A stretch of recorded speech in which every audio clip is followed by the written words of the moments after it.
host. Now we are live with Matthew Tse or Tse, Matthew Tse Yeah, or Tse. she's fine. She's fine.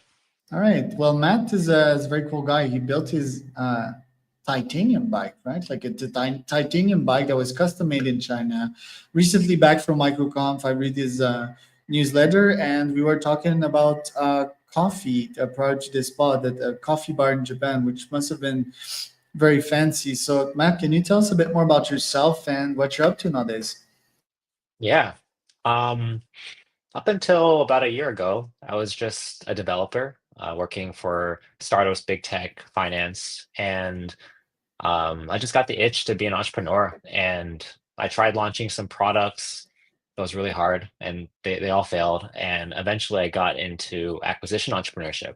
Um, I found an amazing company called ImprovMX, which does email forwarding, and acquired it about half a year ago, and I've just been running that since. Very cool, Just man. Do you feel that most software engineers have that itch to go launch their companies? And if so, are they good entrepreneurs or are they just too introverted, too much into the code to be successful founders? there's a lot to unpack there. A lot of questions that you asked. So first, do most engineers feel that itch? I think the answer is surprisingly no. You'd think that all these software engineers, me included, uh, have the ability to build something and use this code to make websites, make companies produce value. Uh, and compared to many other professions where you don't have that type of ability to get leverage, as an engineer, you can just write code leverage and instantly you have machines doing stuff for you. You don't have to go hire people to do stuff for you. Um, Despite that, most engineers I know just tinkered with small side project ideas, but didn't really have the itch to start something. That's a pretty small percentage. And then even the percentage that do want to do that, it's surprisingly a long road to go from an engineer to a founder, as I found out. And do you think that their engineering, software, systematic mindset makes them great at building business? And is it a stereotype to think that most are quite introverted and do not like the human component? Mm. Um, on introverted, I think that stereotype is true. I think that most engineers, me included, I've never been an extrovert my whole life, and I'm sociable now. I'm talking to you quite nicely, but that's a learned thing. I think naturally, me as a teenager, as a child, I was just fairly awkward, and the idea of I wanted to go to work on Wall Street. And the idea of like schmoozing some investment banker in Wall Street and getting some internship from him was literally impossible. I literally thought I will die. I'll probably die trying to do this. This is not going to work.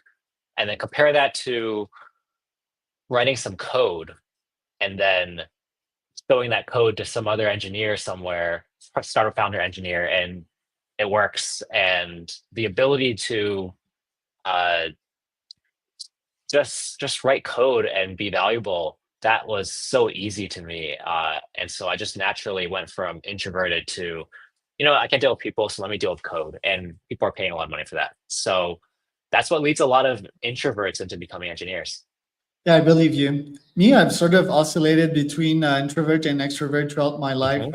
There's a Yeah. solid like 3 to 4 years of my life in which I was a wow nerd. Like in South Park, the fat C behind the computer, just not Oh. moving, playing WoW like 15 Oh, hours wow, a nerd. day. Yeah, I know that episode Yeah, you're talking about when Cartman, when Cartman, yeah, that was I me. That was me straight up there. And yeah, I okay. was the best in my server. I was a beast mastery hunter, and I would wreck the shit out of everyone I in played 2v2. I played a Night Elf Rogue back in the Okay, day. Night Elf Rogue. Nice. And what level were you?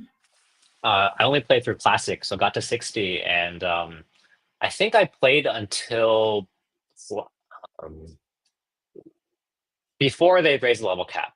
So everything before level 70. Yeah. I went through 70 and when they started the arenas and I had like full gladiator, epic gear. And Yeah. what was very novel about this, and a couple of WoW lectures, let's go on that tangent real quick. And Okay. I have a brother that also played WoW and I got better than him. Shout out to my bro. And he still plays nowadays, right? This is But great. I haven't yeah, talked about WoW in 15 years. but let's talk about it because there's direct business lessons Okay, in yes, I there. believe that. I believe that. Because me and also I think I did that in business. I started testing out every class from level 1 to 10, right? And then I Yes. really found my fit with a hunter. Not sure why Mm, exactly. And then the second in business you may want to do that, test out a bunch of things like you did, start a startup and acquire one instead. Just see what model fits you, or build codes and go product led and zero GTM at all, for example. But then the second insight is that beast mastery, right? I'm not sure if you know hunters, but all of them would go marksman, and then there was like a bullshit spec which was like physical or something, which never mm, really worked. But no one tried beast mastery. Why? Because beast mastery was made for PVE. It was made to fight off boss. You had your tank pet, but me, yeah. I use my tank to just destroy others in PvP, and no one ever used that. I would just enrage my pet, and no one could slow me, no one could stun me for like 60 Yeah. seconds, and Yeah. my DPS was just insane. Really I think high. Yes. I would kill mages in like 2 seconds or 3 seconds, right? So I think like going in one very uncommon path in business and taking a lot of risk and people being like, what the fuck are you doing? But obviously it works. What do you think about these WoW parallels here? Mm. You know, yeah, it's interesting that you decided to try 10 different classes before you even reached level 10. I actually remember specifically why I chose Rogue. I watched this one YouTube video of this one dude who played an undead rogue who was level 60 with full shadow craft gear, and he just ran around on a PvP server just ganking people. And that looked so fun. And so, like, just running around and being a total maverick, you're going invisible and you just sneak up and kill people and then just go disappear and go do it again. That looked so much fun. He made a music video out of it, and that inspired me to buy the game, make a rogue, do the exact same thing. And so I never did the whole exploration thing where I tried other different classes. I just knew I was a rogue at heart because that was it. Yeah, Um, I feel you though. I still watch these videos up to this day. I have like a yeah, screen in my office, and yeah, yeah, go watch this guy. Like, I mean, I think he's still vanilla, but he yeah, literally like 2 second wrecks pretty much everyone. yeah. Basically, I remember this place, this port. That was where Strangleton the video, Valley, yeah, I Stranglethorn think. Route. That's where he had it too. Um, anyway, so going back to you said business, right? The Yeah. question was, how does this relate to business? Uh, oh man, I wanted to do the same thing. I wanted to pick, like, I got inspired to become an entrepreneur, and I picked the type of entrepreneur I wanted to be, and I thought I'll just go do this, just like I was going to become a rogue.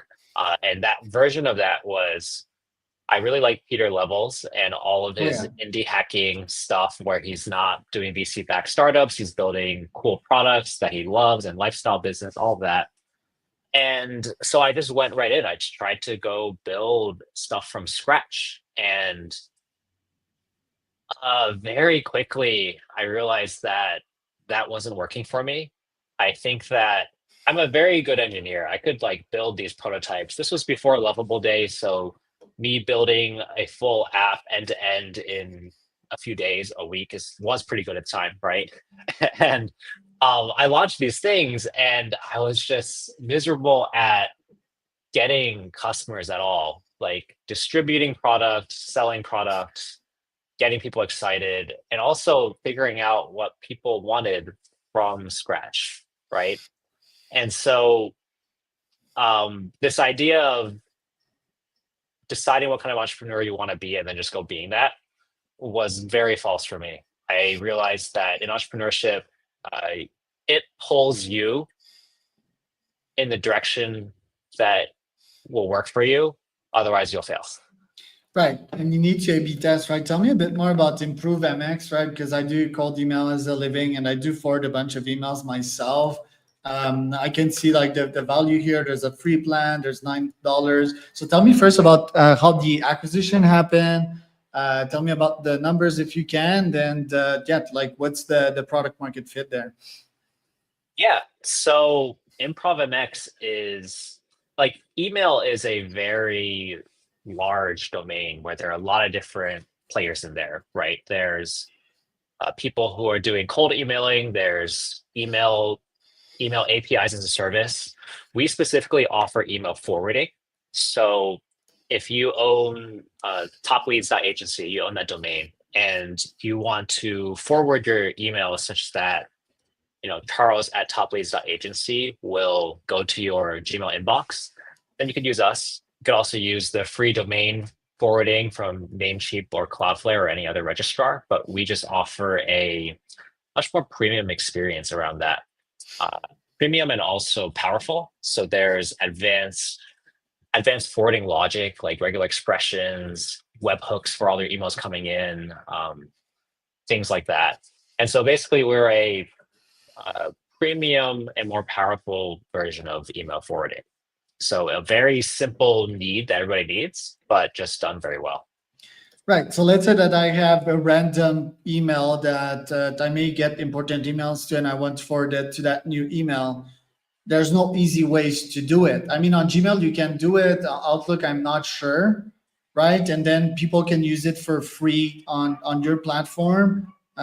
One domain, 25 aliases. And when they want to upgrade to that, they pay just $9 a month. And yeah, they can get 30 domains and 100 domains aliases. Yeah, exactly. So once you buy your domain, right, you want a cool domain, and then one of the first things you're going to do is you want people to be able to email you at that domain.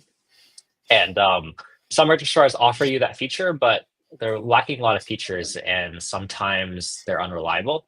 Whereas this is our main job. We just do email forwarding. So if you have a domain, you can just sign up and get that for free from us. And then the premium plan, like you said, gives you more domains and more aliases, but it also gives you priority delivery.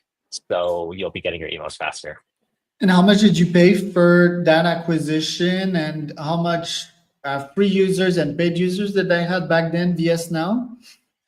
Yeah, it's a little bit under NDA for those numbers, but what I can say is um, the business generated six figures in revenue, and I paid a healthy SaaS multiple for that.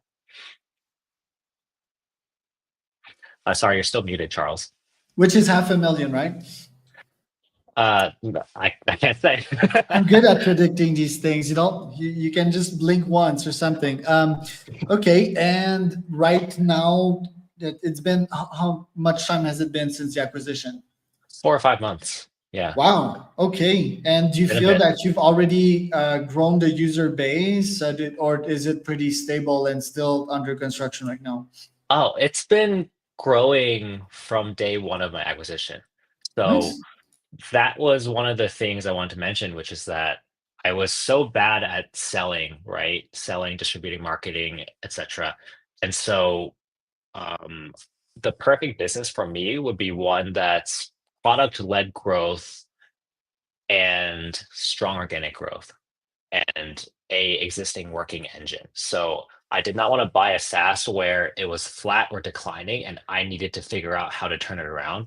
I wanted to buy something that already had a distribution engine working and I just need to make it better. So from day one, we were continuing to get new customers for ImprovMX, and that growth has continued up until now.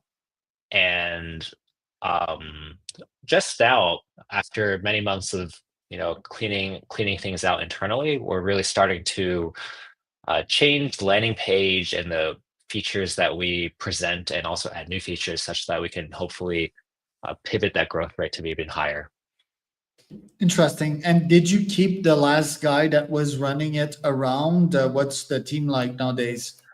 So there were two founders who were at it for 10 years, and 10 years. they were Wow. yeah they've been at it for 10 years, and then they were selling it because they are focusing on their new product, which is called Front End. It's a customer support tool. And at the time of acquisition, there were two support staff who handled the support.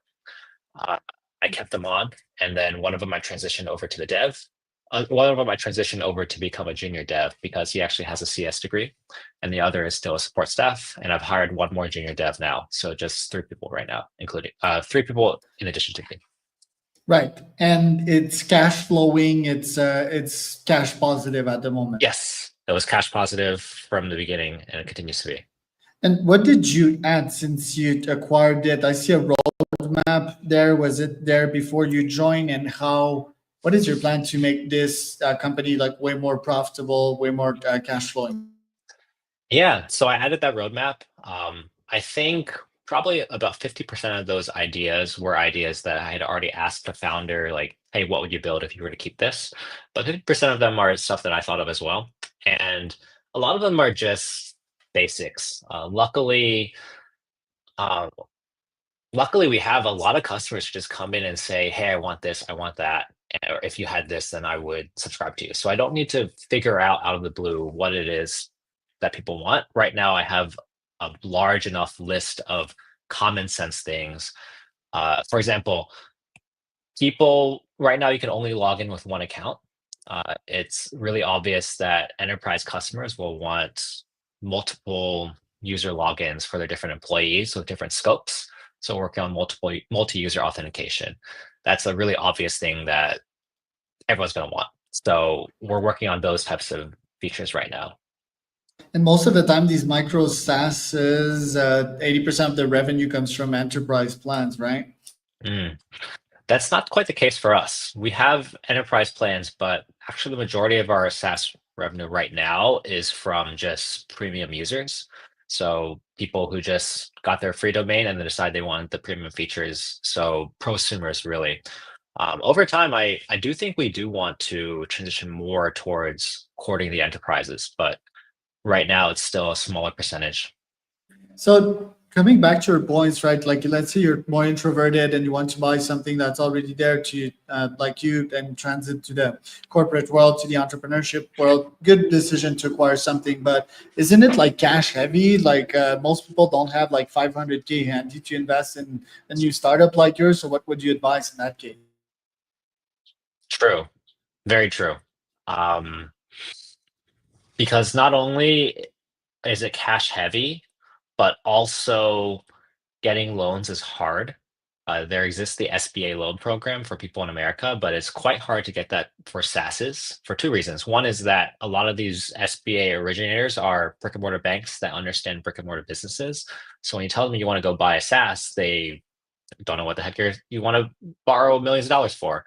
Secondarily, SaaSes tend to be very competitive in terms of buying them. I tried to buy a few SaaSes before this one, and I got outbid by people who were offering full cash. So and third, SaaSes go for a higher multiple. So SBAs typically expect 2x, 3x revenue or EBITDA, and SaaSes can go to 5 or 6. And so, for several reasons, it's really hard to borrow money for buying a SaaS. And my answer is just I worked as a software engineer for 10 plus years and saved and invested a lot of money and pulled that together to buy this comfortably, uh, which I guess is a hard answer really, because I guess my advice is people should buy slightly larger SaaSes. I think that the smaller ones tend to be very commoditized and not many standard operating procedures, no employees, and it'll just be kind of a nightmare to run. The larger ones, counterintuitively, are more expensive but easier to run. And so my advice More is just save processes, right? money. Yeah, more processes, more of a moat, Automations. more history, more everything. Just everything about them is better, except for the fact that they're more expensive. Right. Yeah, and that's good advice actually. And your plan, what's next for this year? Is it just keep on building that one, possibly Yeah. establish a process to acquire others and to almost auto run them or have an SOP for that and grow your portfolio Yeah. extensively? Yeah, that's a long-term plan. Definitely the long-term plan is to grow the portfolio and run multiple SaaSes. But right now, a lot of my capital is still tied up in this one. I don't necessarily have a lot of extra money to buy that second one right this moment.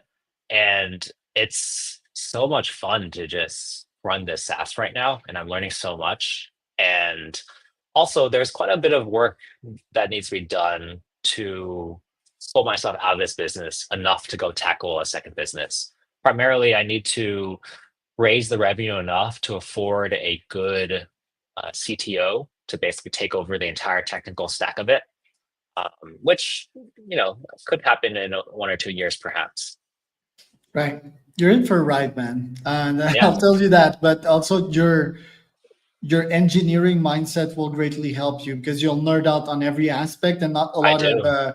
hardcore engineers like School of Hard Knocks engineer, not engineer founders have that. Most of them are just like, hey, I just built something, don't really know what I'm doing, right? So you have that playing for you. But yeah, it's a very wild ride, and it's fun. It's so rewarding. Like you said, you're learning so much on the fly, right?